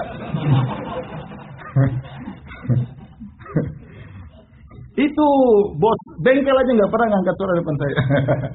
Kamu siapa? Nabi tidak memposisikan dirinya sebagai apa? Sebagai nabi tatkala bermuamalah dengan istri-istrinya. Ya, mengalah. Ya. Tapi bukan bahlul kemudian dikuasai, semua harta diambil oleh istri, itu namanya bahlul ya. Kita ngalah tapi dalam kondisi pintar ya. Maksud saya, jangan sampai kemudian kita ini merasa melayani istri, kita merasa hina, merasa rendah. Tidak, itulah sifat orang-orang yang mulia. Kata Muawiyah, yaglibna al-kiram wa yaglibuhuna al-li'am. Bahwasanya para wanita itu, para istri menguasai suami yang mereka yang baik, dan mereka dikuasai oleh suami-suami mereka yang buruk ya. Kalau ada istri ketakutan ketemu suaminya, itu berarti suaminya nggak beres ya. Berarti dia menguasai istrinya dengan kekerasan, dengan yang lainnya. Baik, Nabi Musa alaihissalam perhatian sama istrinya. Sayang tunggu di sini, saya ambil api dulu, kamu tunggu. La'allakum tafqalun. Siapa tahu kalian bisa hangat dengan api tersebut. Atau kita bisa cari jalan untuk menuju jalan karena kita ingin pergi ke Mesir. Au ajidu ala nari huda. Jadi agar au ajidu ala nari huda, yaitu siapa tahu aku mendapat petunjuk di api tersebut. Maksudnya dua, yaitu bisa jadi dengan api tersebut kita bisa jalan menuju Mesir, atau kita ketemu dengan orang yang nyalain api tersebut sehingga dia bisa tunjukkan mana arah jalan menuju Mesir. Maka Nabi Musa pun pergi menuju tempat tersebut. Ya. Bayangkan ya, ini bagaimana perhatian Nabi Allah kepada Nabi Musa. Nabi Musa berjalan gelap-gelap, dingin-dingin, tahu Allah kasih petunjuk dari jauh. Ternyata Allah ingin bicara dengan Nabi Musa alaihissalam. Dan betapa sering kita ini yang imannya sangat pas-pasan, ya sering Allah perhatian sama kita. Sering banget ya. Terlalu sering. Banyak. Bukan terlalu sering. Selalu Allah perhatian sama kita. Sering kita tidak sadari, terkadang kita sadari. Dalam kondisi sulit, kita tahu Allah kasih apa? Solusi. Bahkan solusi dari arah yang tidak kita sangka-sangka. Terkadang Allah kasih rezeki dari arah yang tidak kita sangka-sangka. Yang banyak Allah beri solusi yang di luar pada nalar kita. Oleh karenanya seorang husnudzon kepada Allah Subhanahu wa taala dalam menjalani kehidupan. Nabi Musa alaihissalam dingin-dingin, gelap-gelap, terus Allah kasih cahaya yang dia tidak duga kalau itu Allah Subhanahu wa taala pencipta alam semesta. Maka dia pun pergi menuju cahaya tersebut. Maka kata Allah, "Falamma ataha nudiya ya Musa." Tatkala Nabi Musa sampai ke tempat tersebut, nudiya ya Musa, maka diserulah dipanggil, "Ya Musa." Subhanallah, ada suara memanggil Musa dengan namanya. "Ya Musa, inni ana rabbuka fakhla'na 'alaika innaka bil wadil muqaddasi tuwa." Sungguhnya aku adalah Rabbmu. Aku Tuhanmu, wahai Musa. Aku yang menciptakan engkau. Ya, aku yang beri rezeki kepadamu. Aku yang memperhatikan engkau. Inni ana rabbuka fakhla'na 'alaik. Bukalah kedua sendalmu. Innaka bil wadil muqaddasi tuwa. Sungguhnya engkau sedang berada di lembah yang suci yang bernama Tuwa. Kenapa Nabi Musa disuruh buka sendal? Ada beberapa pendapat ya. Di antaranya ada yang mengatakan Nabi Musa karena lembah tersebut berkah, Allah menyuruh Nabi Musa membuka kedua sendalnya agar kaki Nabi Musa menyentuh keberkahan lembah tersebut. Ada yang mengatakan Allah mengajari Nabi Musa beradab, bagaimana bertemu dengan Rabbul Alamin. Tidak pantas untuk apa? Memakai sendal. Maka Nabi Musa buka sendal. Ini dalil bahwasanya pentingnya adab. Ya. Seorang bertemu dengan orang lain, bertemu dengan pemimpin, dia harus beradab. Bertemu dengan ulama, dia harus beradab. Bertemu dengan orang tuanya, dia harus beradab. Bertemu dengan orang yang punya jasa sama dia harus beradab. Ya, apalagi Nabi Musa bertemu dengan Rabbul Alamin. Fakhla'na 'alaika. Allah ajarkan adab sebelum Allah berikan wahyu kepada Nabi Musa. Innaka bil wadil muqaddasi tuwa. Semuanya kau sedang berada di lembah yang suci. Kemudian kata Allah Subhanahu wa taala, "Wa ana ikhtartuka fastami' lima yuha." Dan aku yang telah memilihmu sebagai seorang rasul. Fastami' lima yuha, maka dengarkanlah wahyu yang akan aku sampaikan kepadamu. Dengarkanlah wahyu yang akan aku sampaikan kepadamu. Ini dalil bahwasanya kenabian adalah ikhtiyar, istifa, pilihan dari Allah Subhanahu wa taala. Bukan suatu yang diusahakan. Ya, Allah berhak memilih siapa saja yang Allah jadikan rasul. Wallahu a'lamu haitsu yaj'alu risalatah. Allah lebih tahu kepada siapa Allah jadikan dia seorang rasul. Allah meletakkan risalah kepada siapa. Ya, tidak ada namanya kenabian diusahakan. Ya, sebagaimana pendapat Ibnu Sina yang mengatakan bahwasanya kalau yang jadi nabi bisa berusaha dengan latihan-latihan khusus dan yang lainnya. Itu enggak benar. Ya. Nabi Musa tidak pernah latihan jadi nabi, tahu-tahu jadi apa? Nabi. Nabi Muhammad SAW tidak pernah latihan jadi nabi, tahu-tahu jadi nabi. Makanya justru malaikat Jibril datang, dia ketakutan. Ya. Tidak sangka bakalan diangkat menjadi seorang nabi. Ya. Intinya kenabian adalah pilihan. Kata Allah, "Wa ana ikhtartuka." Subhanallah. Kenikmatan yang luar biasa. Allah milih Nabi Musa di antara sekian banyak manusia menjadi utusan Allah Subhanahu wa taala. Fastami' lima yuha. Dengarkanlah apa yang diwahyukan kepada engkau. Innani anallahu la ilaha illa ana. Sungguhnya aku ini adalah Allah. Allah memperkenalkan dirinya. Engkau Musa, aku sudah tahu, wahai Musa. Adapun aku, innani anallah. Aku adalah Allah, Tuhanmu. La ilaha illa ana. Tidak ada yang berhak disembah kecuali aku. Fa'budni, sembahlah aku. Wa aqimis sholata li dzikri. Dan dirikanlah salat untuk mengingatku. Dirikan salat untuk mengingatku. Apa makna dirikan salat untuk mengingatku? Maka di sini ada 3 pendapat disebutkan oleh para ulama. Yang pertama, wa aqimis sholata li dzikri, yaitu dirikanlah salat agar kau mengingatku. Dirikanlah salat agar kau mengingatku. Karena zikirlah ibadah yang sangat agung. Ibadah yang sangat disenangi oleh Allah Subhanahu wa taala. Allah suka hambanya berzikir kepada Allah. Ya, maka Allah suruh Musa untuk salat. Wa aqimis sholata li dzikri, dirikanlah salat untuk mengingatku. Ini pendapat pertama. Li dzikri. Ya. Pendapat yang kedua, li dzikri, dirikanlah salat agar aku mengingatmu secara khusus. Jadi kalau Anda ingin diingat oleh Allah, diperhatikan oleh Allah secara khusus, dirikan apa?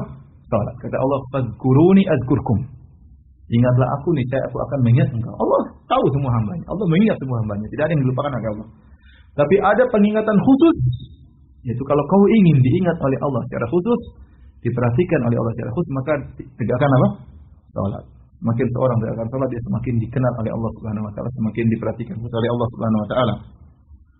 Pendapat yang ketiga, wa aqimis sholata li dzikri, yaitu dirikan salat untuk mengingatku. Artinya, kapan kau lupa dari salat, begitu kau ingat maka salatlah. Ya. Makanya dalam hadis kata Nabi sallallahu alaihi wasallam, "Man nama an salatin aw nasiyaha falyusalliha idza dzakaraha." Barang siapa yang ketiduran dari salat atau lupa, maka hendaknya dia salat ketika dia ingat. Karena Allah berfirman, "Wa aqimis sholata li dzikri." Dirikan salat karena mengingatku. Jadi seorang kalau lupa salat, kapan atau dia ketiduran, ya, misalnya tidur jam 2 malam, bangun jam 9 pagi. Begitu dia terjaga, dia hendaknya salat subuh meskipun jam 9 pagi. Atau dia lupa salat zuhur. Allah alam kenapa dia lupa ya? Mungkin dia pas zuhur lagi acara dengan teman, biasanya dia salat di masjid, nggak bisa salat di masjid, dia lupa, tahu-tahu dia jalan sampai asar, dia salat asar. Sudah 5 menit lagi maghrib baru dia ingat, ya Allah saya belum salat zuhur. Apa yang dilakukan? Wa aqimis sholata li dzikri. Segera salat kalau kau ingat meskipun di waktu terlarang. Salatlah apa? Zuhur. Jadi kalau orang lupa kapan dia salat, kapan dia ingat dia kerjakan. Saya pernah begitu, salat isya saya lupa. Ada tamu, saya jemput, habis maghrib kejebak macet, saya ketemu dengan kawan saya, ngobrol, terus kemudian selesai, belum salat isya, pulang ke rumah tidur. Subhanallah, bangun sebelum subuh, tiba-tiba, oh iya saya belum salat apa? Belum salat isya. Maka saya salat isya. Meskipun saya ingat besoknya juga tidak ada masalah. Misalnya saya ingat minggu depan, ternyata minggu lalu saya belum salat isya. Salat kali itu tidak ada masalah. Wa aqimis sholata li dzikri. Jadi kalau salat untuk mengingatku.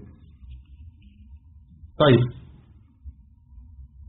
Di sini ada faedah tentang ayat ini berkaitan dengan akidah Ahlus Sunnah wal Jamaah. Ya. Ahlus Sunnah wal Jamaah meyakini Allah Subhanahu wa taala Maha berbicara. Dan Allah berbicara dengan suara yang didengar. Dan Allah berbicara dengan bahasa apa saja yang Allah kehendaki. Dan Allah berbicara dengan topik apa saja yang Allah kehendaki. Dan Allah berbicara dengan siapa saja yang Allah kehendaki. Maka disebut dengan Maha berbicara. Ini akidah Ahlussunnah jelas. Semua orang tahu Nabi Musa ngobrol bicara sama-sama Allah Subhanahu wa taala. Terjadi Allah bertanya, Nabi Musa jawab, Allah bertanya. Musa timbal balik antara Allah dengan Nabi Musa. Ya. Allah bicara dengan Nabi Muhammad SAW. Allah turunkan Al-Quran dengan bahasa Arab. Terserah Allah. Jadi disebut Maha berbicara. Yaitu Allah berbicara dengan suara yang didengar, dengan huruf-huruf, dengan bahasa yang Allah kehendaki, dengan topik apa yang Allah kehendaki, kapan Allah berbicara terserah Allah, kepada siapa Allah berbicara terserah Allah. Itu namanya Maha berbicara.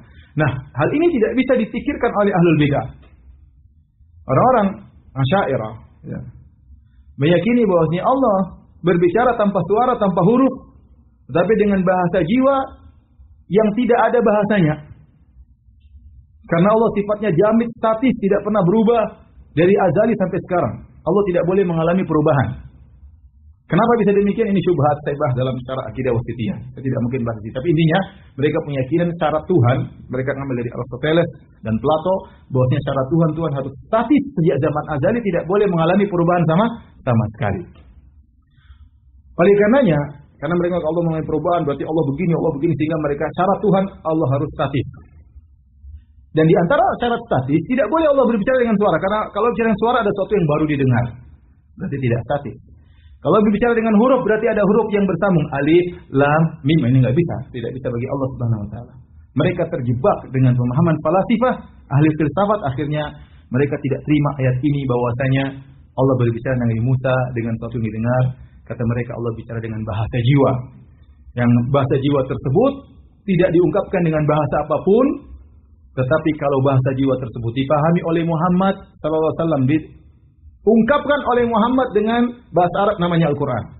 Jadi keyakinan mereka Al-Quran ini bukan bahasa Allah, tetapi ungkapan dari bahasa jiwa Allah. Sederhananya begini, misalnya ada orang bisu nggak bisa ngomong, saya ingin ungkapkan isi hatinya, maka saya bicara pakai bahasa saya, paham? Gampangannya gitu.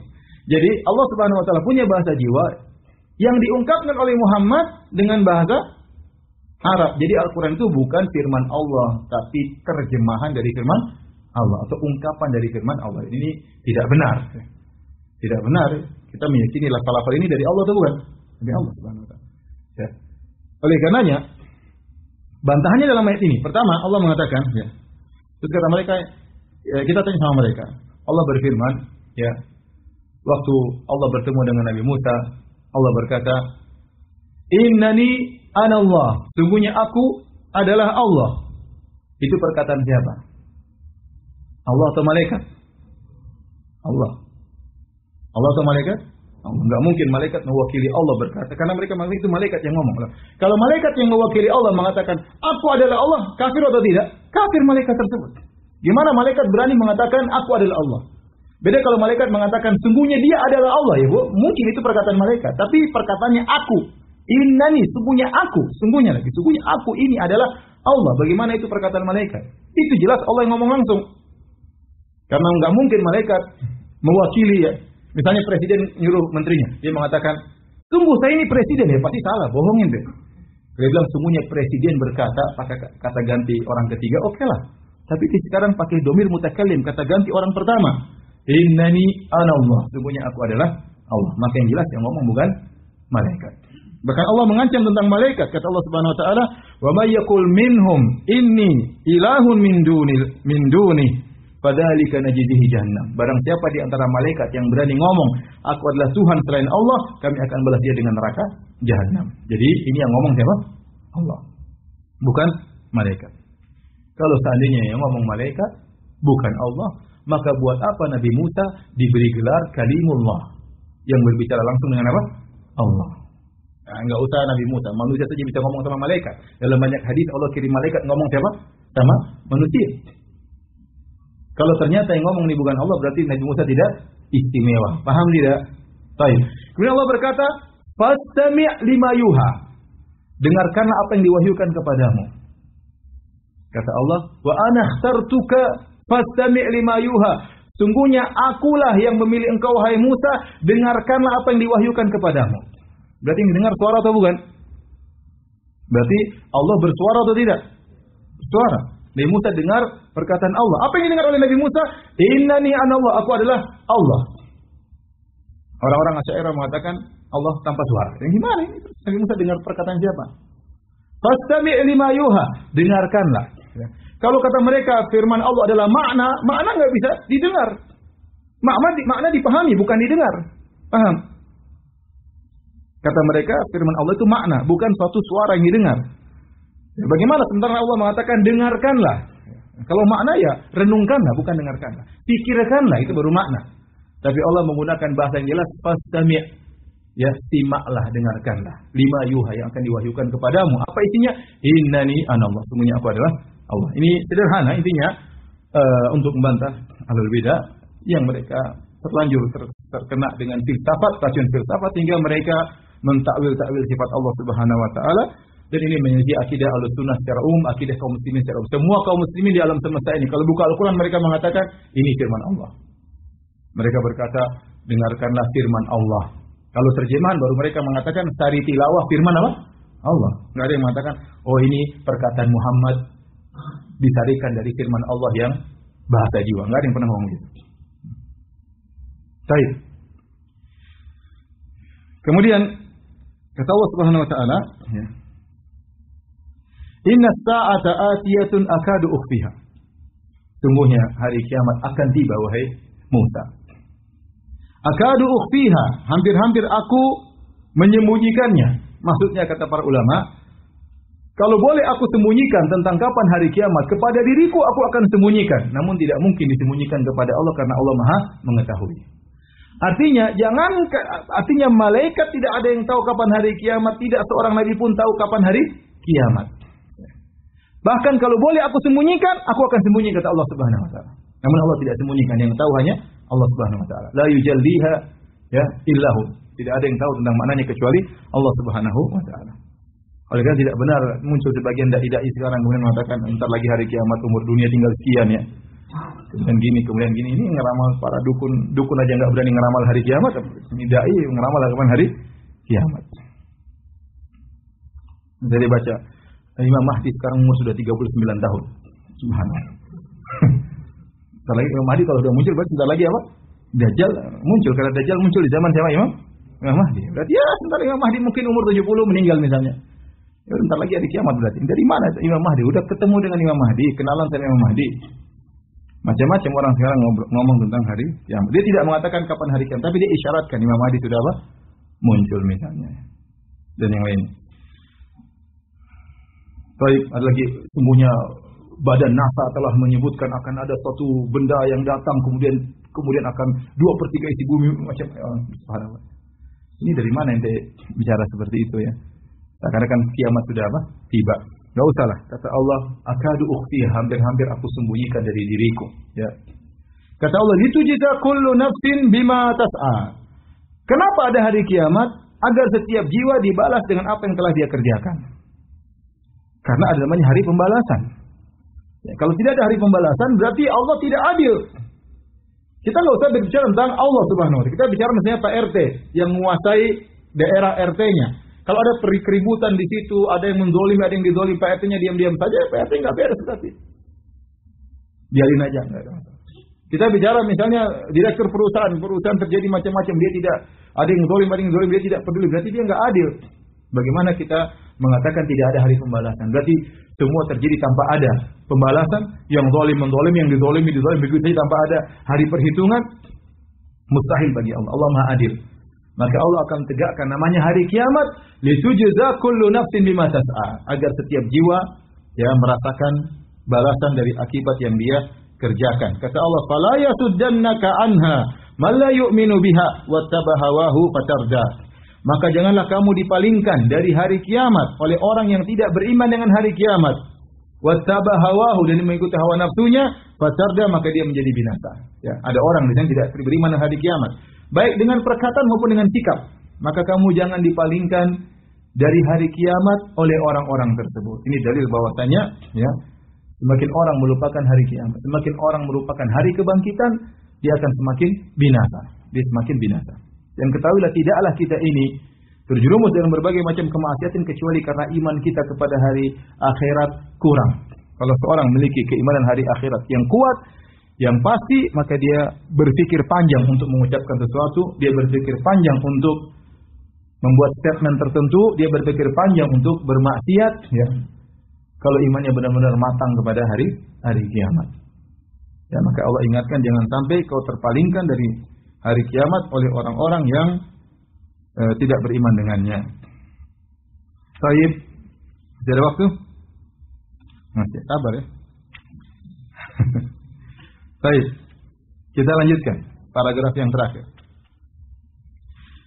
Kata Allah Subhanahu wa Ta'ala, setelah Allah berbicara dengan Musa, maka Allah ingin menyuruh dia berdakwah kepada Fir'aun.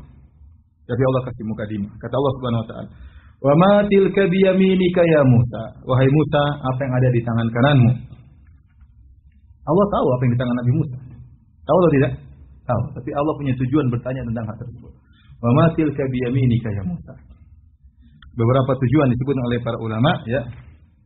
Maksudnya ini tongkat ini, tongkat Nabi Musa. Tongkat ini akan menjadi berbagai macam mukjizat. Ya. Mukjizat di antaranya berubah menjadi apa? Ular. Mukjizat di antaranya nanti mukul batu keluar 12 keran air. Mukjizat di antaranya mukul lautan akan terbelah. Mukjizatnya mukul lautan tertutup kembali. Jadi dengan tongkat ini berbagai macam mukjizat, Tetapi Allah bertanya kepada Nabi Musa, untuk apa? Ada faedah-faedahnya. Di antaranya untuk meyakinkan kepada Musa bahwa itu benar-benar tongkat. Ini tongkat dari kayu, ya. Jadi apa yang akan menimpamu tongkat jadi ular itu benar-benar mukjizat dari kekuasaan apa? Tuhan. Ini benar-benar tongkat dari kayu. Ini yang pertama. Ya. Dan kita bacakan dulu sebelum kita sebutkan faedah-faedahnya. Allah berfirman, "Wa ma tilka biyaminika ya Musa?" Apa yang ada di tangan kananmu? Dan Allah tahu apa yang di tangan Nabi Musa. Nabi Musa semangat menjawab.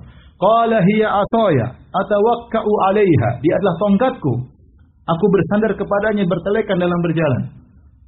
Wa ahushu biha 'ala ghanami, dan aku menjatuhkan dedaunan tumbuh-tumbuhan untuk dimakan oleh kambing-kambingku. Kata para ulama, kambingnya kecil-kecil. Tidak mampu untuk ngambil daun di atas pohon.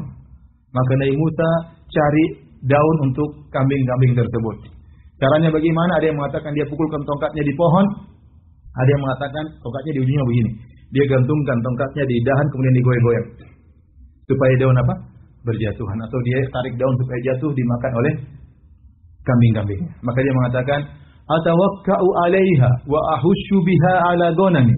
Aku gunakan tongkatku untuk mencari dedaunan buat kambing-kambingku.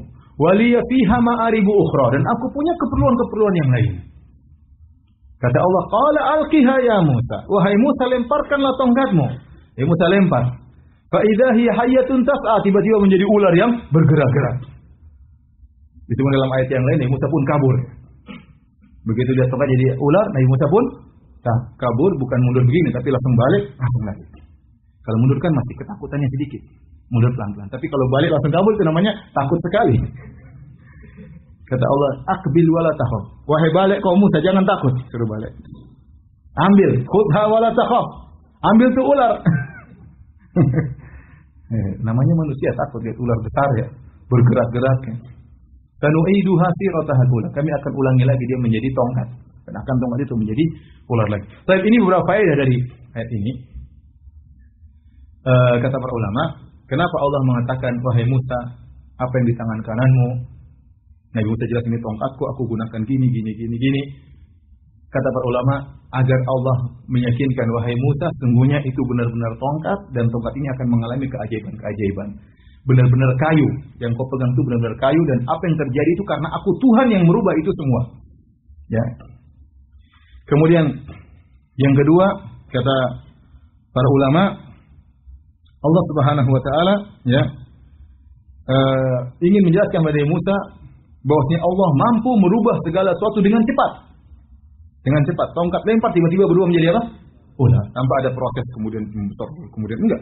Baik, langsung jadi apa? Ular. Dengan begitu cepat. Kemudian diambil langsung jadi tongkat juga dengan begitu cepat. Yang Allah ingin jelaskan bahwasanya hari kiamat sangat mudah. Allah kok ingin rubah, ingin menghancurkan matahari, ingin matahari berhenti terbit dari barat, semuanya mudah. Kun fayakun. Innama amruna idza arada innama qauluna li syai'in idza aradnahu an naqula lahu kun fayakun. Kalau yang berkehendak sesuatu Allah tinggal mengatakan kun fayakun. Ya. Jadi untuk meyakinkan adanya hari kiamat, Allah tunjukkan bagaimana tongkat bisa Allah rubah langsung menjadi apa? Menjadi ular, dan ular langsung bisa berubah menjadi tongkat.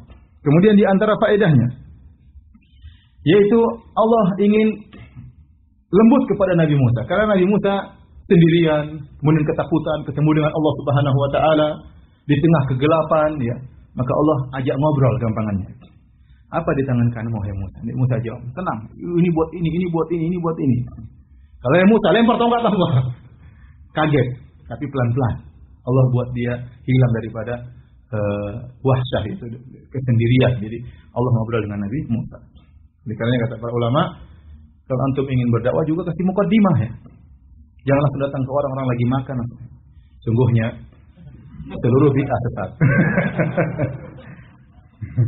Orang lagi makan, assalamualaikum, waalaikumsalam. Sungguhnya hari kiamat akan tiba. Tubuhmu semua akan jadi tulang belulang. Ya nggak bisa. Datang pada cewek, cewek hari kiamat akan tiba. Ini tubuhmu yang, wajahmu yang cantik akan dimakan ular. Suatu saat akan dimakan. Ya, orang nggak akan terima. Semuanya butuh dengan apa? Muqaddimah. Bahkan lihat Allah Subhanahu wa taala berbicara Nabi Musa dengan perkara yang dia cintai. Nabi Musa suka sekali dengan tongkatnya. Makanya waktu ditanya, "Untuk apa Musa?" Cerita macam-macam. Buat ini, dan masih banyak kebutuhan yang saya gunakan dengan tongkat ini. Allah kayak masuk dalam apa namanya? Dalam pikiran Nabi Musa untuk membuat dia tenang dan mudah untuk menerima perintah. Maka kita pun kalau berdakwah muqaddimah. Ya mungkin muqaddimah dalam dakwah dengan adab, dengan akhlak, dengan sirah, kemudian baru kita masukkan tauhid dan macam-macam, begitu berbagai macam muqaddimah. Yang penting tujuan kita agar orang mengenal Allah dan tidak berbuat syirik kepada Allah Subhanahu wa taala ya. Bukan yang penting kita sampaikan, bukan masalah yang penting kita sampaikan. Tapi bagaimana cara menyampaikan juga harus dipikirkan. Bagaimana cara menyampaikan juga harus dipikirkan. Kemudian di antara faedah kenapa Allah bertanya tentang tongkatnya ya. Kata para ulama agar sebagai latihan ya. Ini disebutkan oleh Tahir bin Ashur, latihan kenapa karena Nabi Musa harus melemparkan tongkat ini di hadapan Fir'aun di kemudian hari. Jadi latihan dulu, ya, briefing dulu ya. Seandainya tidak di briefing, Nabi Musa pasti ketakutan ya. Tapi latihan dulu, lempar tongkat ketakutan. Setelah pegang kembali jadi ular, jadi tongkat jadi ular, pegang lagi jadi apa?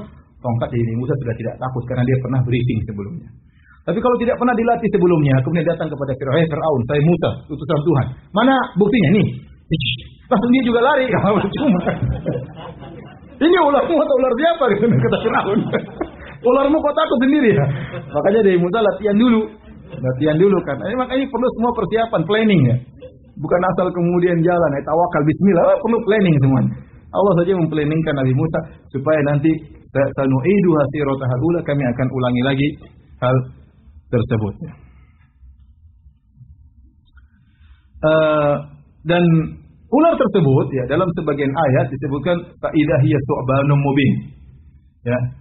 Dalam sebagian ayat ka'annaha jan. Jadi thu'ban itu ular besar. Hayat di sini hayat. Fa idza hiya hayatun tas'a. Hayat artinya ular. Ya. Tapi ada cerita ada seorang bapaknya ahli hadis. Kemudian bapaknya meninggal dunia. Kemudian dia dapati ada hadis judulnya Habbatus Sauda Shifaun likulli da. Habbatus Sauda adalah obat bagi setiap apa? Penyakit. Kemudian ternyata baknya titiknya enggak ada atau baknya ada tambah satu titik. Dia baca Hayatus Sauda. Hayat artinya apa? Ular. Ular hitam obat dari segala penyakit. Kemudian ini cari ular hitam. Akhirnya dia mati dan dia mematikan banyak orang. Hadis Nabi bersabda ular hitam obat bagi segala penyakit. Hayat itu artinya apa? Ular. Ya. Pakai ya, bukan bak. Intinya dalam ayat ini, fa idza hiya hayatun tas'a, tiba-tiba menjadi ular yang bergerak. Dalam ayat lain, fa idza hiya thu'banun mubin, tiba-tiba menjadi ular yang besar. Dalam ayat yang lain, ka'annaha jan, seakan-akan dia ular yang kecil. Gimana cara kita mengkompromikan dua ayat ini? Kalau dalam ayat disebut ular besar, dalam ayat disebut seperti ular kecil. Kata para ulama, ukurannya ular besar, tapi gerakannya lincah seperti ular yang kecil. Ada ular besar, jalannya orang gemuk kan berat. Ular gemuk juga geraknya berat. Ini bedanya ular Nabi Musa. Dia besar, tapi gerakannya lincah seperti ular kecil. Baik. Adapun kata Nabi Musa, faida waliya fiha ma'aribu ukhra. Kata Nabi Musa, bahwasanya tongkat ini ada keperluan-keperluanku yang lain yang aku gunakan dengan tongkat ini. Apa keperluan-keperluan tersebut yang Nabi Musa abhamkan, yaitu Nabi Musa tidak sebutkan, diibhamkan oleh Nabi Musa. Sebagian ulama sebagian berusaha. Kalau kita nggak tahu lah itu urusan Nabi Musa. Yang disebut dalam Al-Quran cuma dua, untuk pertelekan, untuk mencari makanan buat apa? Kambing-kambing. Kemudian kata Nabi Musa, waliya fiha ma'aribu ukhra. Saya juga punya keperluan-keperluan lain dengan tongkat ini. Sebagian ulama mengatakan keperluan tersebut ya di antaranya kalau Nabi Musa mau sholat, dia tancapkan untuk sutra. Ini disebut oleh Al-Qurtubi. Ada yang mengatakan juga bahwasanya tongkat itu keperluannya untuk menggiring hewan misalnya, atau dia naik onta atau naik lainnya untuk menggiring dengan tongkatnya. Ada yang mengatakan untuk berjalan bertelekan dengan tongkat tersebut. Ada juga berjalan untuk ngecek-ngecek sesuatu ada yang berbahaya, maka dia cek dengan tongkatnya. Ada yang mengatakan kalau misalnya dia ingin bernaung, maka dia pasang tongkatnya, kemudian dia kasih kain supaya dia bisa bernaung di bawahnya. Atau dia menjauhkan mendekatkan yang jauh, ditarik dengan tongkatnya, karena tongkatnya ujungnya apa? Bengkok, tinggal bisa ditarik. Ya. Atau digunakan untuk mengetuk pintu. Ya. Atau untuk melawan anjing atau hewan yang mengganggu. Ini semua hanya pendapat, tidak ada dalilnya. Tapi ini semua pendapat masih masuk akal. Sebagian lagi ahli tafsir aneh-aneh, seperti di sini Ibnu Katsir. Ibnu Katsir mengatakan sebagian ulama berusaha menyebutkan tentang keperluan-keperluan Musa dengan tongkatnya dengan hal-hal yang aneh-aneh. Contohnya katanya, Nabi Musa tongkatnya itu kalau malam hari jadi lampu. Terus kalau dia tidur, tongkatnya jaga kambingnya. Kemudian juga kalau dia mau tidur, dia tanamkan tongkatnya kemudian jadi pohon sehingga dia bernaung di bawah pohon tersebut. Ya.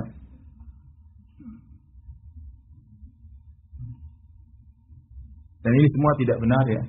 Kata Ibnu Katsir, kalau ini benar, ya Nabi Musa sudah terbiasa dengan tongkatnya yang ajaib. Kalau berubah jadi ular, Nabi Musa tidak ketakutan. Tapi waktu berubah jadi ular, Nabi Musa langsung apa? Kabur. Kemudian juga kalau memang bisa jadi apa namanya cahaya, bisa jadi pohon, tentu dia akan menunjukkan di hadapan Firaun, nih tongkat jadi pohon. Tapi enggak. Jadi ini semua Israiliyat. Kata Kata Ibnu Katsir itu semua tidak benar, itu adalah kisah-kisah Israiliyat, jadi tidak bisa dijadikan pegangan. Kemudian kata Allah Subhanahu wa taala,